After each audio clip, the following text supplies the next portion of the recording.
ये बहुत पहले की बात है। सोनापुर नाम के एक गांव में पूनम नाम की एक औरत अपने 5 जुड़वा बेटों के साथ रहती थी।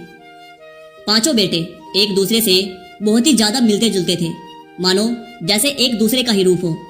पूनम के हर एक लड़के में एक अनोखा गुण था।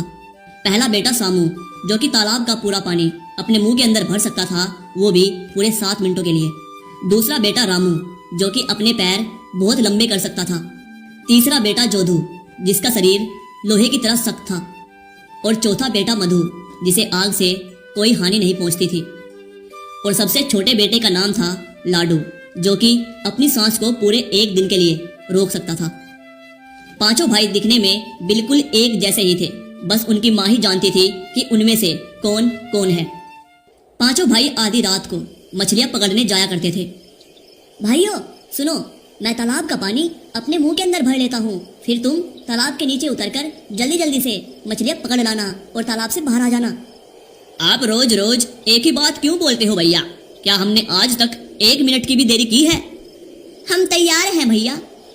इसके बाद सामू तालाब का पानी अपने मुंह के अंदर भर लेता है और बाकी के चारों भाई नीचे जाकर मछलियां पकड़ लेते हैं।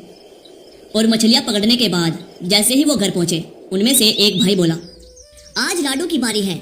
छोटे भाई, आज तुम इन मछलियों को लेकर बाजार जाओ और बेच कर आओ। ठीक है भैया, मैं जाता हूँ। इतना कहकर उनका छोटा भाई मछली की टोकरी को अपने सर पर रखकर मार्केट की तरफ चल पड़ता है।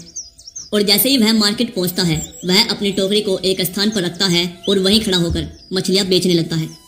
और उसी समय वहां कुछ मछुआरे आते हैं और उसकी मछलियों को देखकर उससे कहते हैं, तुम्हें रोज रोज इतनी बड़ी बड़ी मछलियां कहाँ से मिलती हैं? हमें बताओ तो, और हमें इतनी अच्छी अच्छी मछलियां क्यों नहीं मिलती हैं भाई? हाँ, तुम जरूर कोई जादू टोना करते हो ना? मुझे पता है, मैं समझ गया। नहीं नहीं, तुम्हें बताना ही पड़ेगा। तुम रोज रोज इतनी बड़ी बड़ी मछलियां कहाँ से लाते हो? अच्छा, तो आप लोगों को जानना है। ठीक है, तो आप सुबह सुबह तालाब के किनारे पर आ जाना, मैं आपको बड़ी बड़ी मछलियां पकड़वा दूंगा। लाडू ने घर जाकर अपने बड़े भाई को सारी बातें बताई। उसकी बातें सुनकर सामू तैयार हो गया और दूसरे ही दिन सारे मछुआरे तालाब के किनारे पहुंच गए। सामू के अलावा बाकी के 4 भाई आज तालाब के किनारे नहीं आए थे। फिर सामू ने उन मछुआरों से कहा, सुनिए, मैं 7 मिनट के लिए तालाब का पानी अपने मुंह में भर लूंगा और तुम 7 मिनट के अंदर जितना मछली पकड़ना चाहो पकड़ सकते हो। मैं एक बार फिर से कह रहा हूँ, मैं 7 मिनट से ज्यादा तालाब का पानी अपने मुंह के अंदर नहीं रख सकता, तो आपको 7 मिनट से पहले ही तालाब से बाहर आना होगा। ठीक है, तुम चिंता मत करो, हम 7 मिनट से पहले ही तालाब से बाहर आ जाएंगे। इतना सुनते ही सामू तालाब का पानी अपने मुंह के अंदर भरने लगता है और सारे मछुआरे तालाब के अंदर जाकर अपनी अपनी टोकरियों में मछलियां भरने लगते हैं। लेकिन 7 मिनट होने के बाद भी सारे मछुआरे तालाब से बाहर नहीं निकले। और 7 मिनट के बाद जो सामू ने तालाब का सारा पानी अपने मुंह के अंदर भर रखा था, वो उसने तालाब में छोड़ दिया। और जो मछुआरे तालाब से बाहर नहीं निकले थे, वो तालाब में डूबकर मर गए।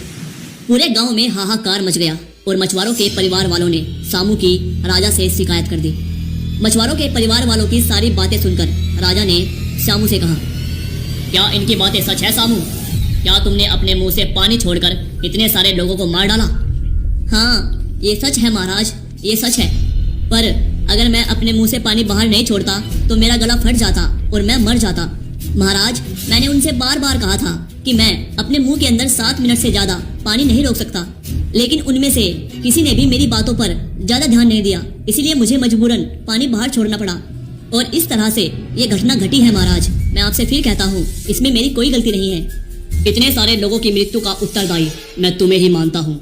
मैं तुम्हें सजा देता हूँ कि तुम्हें उसी तालाब में डुबाकर मारा जाए। इससे पहले तुम्हारी कोई अंतिम इच्छा हो तो बताओ, हम उसे पूरी करने की पूरी कोशिश करेंगे। महाराज, जब मुझे मरना ही है तो बस मेरी आखिरी इच्छा ये रहेगी कि मैं एक बार अपनी माँ से मिलना चाहता हूँ। ठीक है, ऐसा ही होगा। तुम एक बार और आखिरी बार अपनी माँ से मिल सकते हो। श्यामू घर जाकर सारी बातें अपनी माँ और अपने भाइयों को बताता है।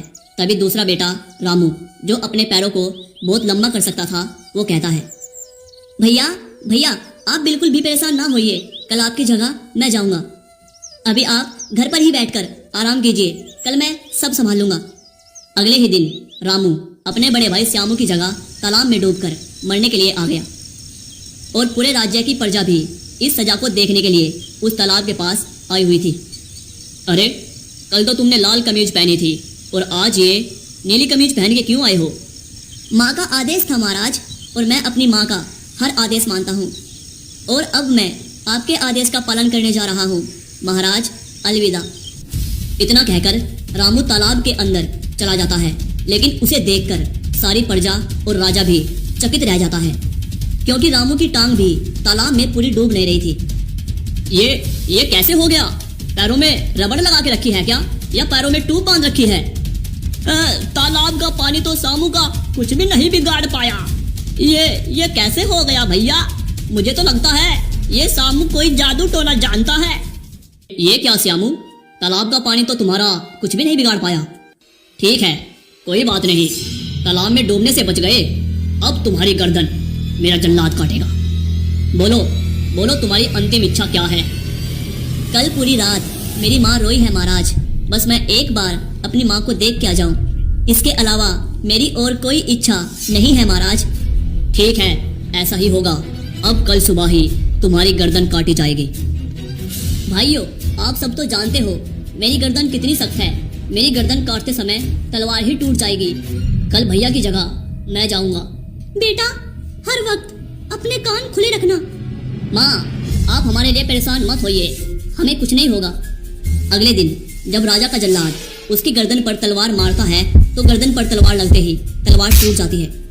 ये हो क्या रहा है? मैंने अपने जीवन में आज तक ऐसा कुछ नहीं देखा। प्रजागण सुनिए सुनिए, कल श्यामू को आग में जलाकर मारा जाएगा, फिर देखते हैं ये कैसे बचता है। महाराज, महाराज, मैं आग से नहीं बच पाऊंगा, इस बात को मैं अच्छी तरह से जानता हूँ, इसीलिए मैं अंतिम बार अपनी माँ से मिलना चाहता हूँ। ठीक है, ठीक है, तुम अपनी माँ से मिलकर और आखिरी बार के लिए उसके साथ रहकर आ जाओ। अगले दिन उसका भाई मधु आग में जलने के लिए जाता है, जिसका आग कुछ भी नहीं बिगाड़ पाती। ये कैसे हुआ? आखिर ये मामला क्या है? पानी में डुबाया तो पैर लंबे हो गए, सर कटवाने की कोशिश की तो तलवार ही टूट गई, और अब आग में जलाया तो आग भी कुछ नहीं बिगाड़ पा रही। ये सामू जरूर कोई जादू टोना जानता है। अरे, ये सब क्या हो रहा है? मेरी तो कुछ भी समझ नहीं आ रहा। ये क्या? ये तो सामू को आग से भी कुछ नहीं हो रहा है। सुनो सामू, अब तुम्हें मिट्टी में दबाकर मारा जाएगा। बहुत हो गई तुम्हारी नौटंकी। महाराज, मुझ पे दया करके मुझे आखिरी बार के लिए माँ से मिलने की अनुमति दे दीजिए। मुझे मेरी माँ का बहुत ज्यादा याद आ रहा है। ठीक है, आखिरी बार के लिए मैं तुम्हें अनुमति देता हूँ, क्योंकि कल सुबह ही मैं तुम्हें मिट्टी में दफन कर दूंगा। भैया, आप तो जानते हो मैं पूरे 24 घंटे के लिए अपनी सांसें रोक सकता हूँ, इसीलिए कल मैं जाऊंगा, और जब वो मुझे दबा देंगे तो आप रात को आना और मुझे मिट्टी खोदकर बाहर निकाल लेना। उसके बाद हम ये राज्य छोड़ देंगे और किसी दूसरे राज्य में जाकर अपना बसेरा करेंगे और वहाँ पर चैन से रहेंगे। यही सही रहेगा, लेकिन फिर भी मेरे बेटे लाडू, अपना ध्यान रखना। माँ, आप बिल्कुल चिंता मत कीजिए, देखना सब कुछ ठीक हो जाएगा। अगले दिन राजा एक गड्ढा खुदवाता है और एक बाबा को बुलाता है। महाराज, इसके अंदर जो भी भूत था मैंने उसे भगा दिया। अब आप इसे मिट्टी में दबा सकते हैं। राजा लाडू को उसी गड्ढे में दबा देता है और फिर कहता है, आखिर पापी को सजा मिल ही गया, अब चलो सब अपने अपने घर चले जाओ। और जब घना अंधेरा हो गया, चारों भाई अपनी माँ को साथ लेकर उसी जगह पर आ गए जहाँ पर लाडू को दफनाया गया था। उन सभी ने जल्दी से मिट्टी को खोदा और लाडू को बाहर निकाल लिया। फिर उनकी माँ भानुमती रो पड़ी और बोली, जिसके पास ऐसे 5 अनमोल रत्न है, उसे किस बात का डर। चलो बेटा, अब यहाँ से चलते हैं और कहीं और जाकर सब कुछ फिर से शुरू करते हैं। उसके बाद पांचों माँ बेटे उस राज्य को छोड़ देते हैं और किसी दूसरे राज्य में जाकर बस जाते हैं।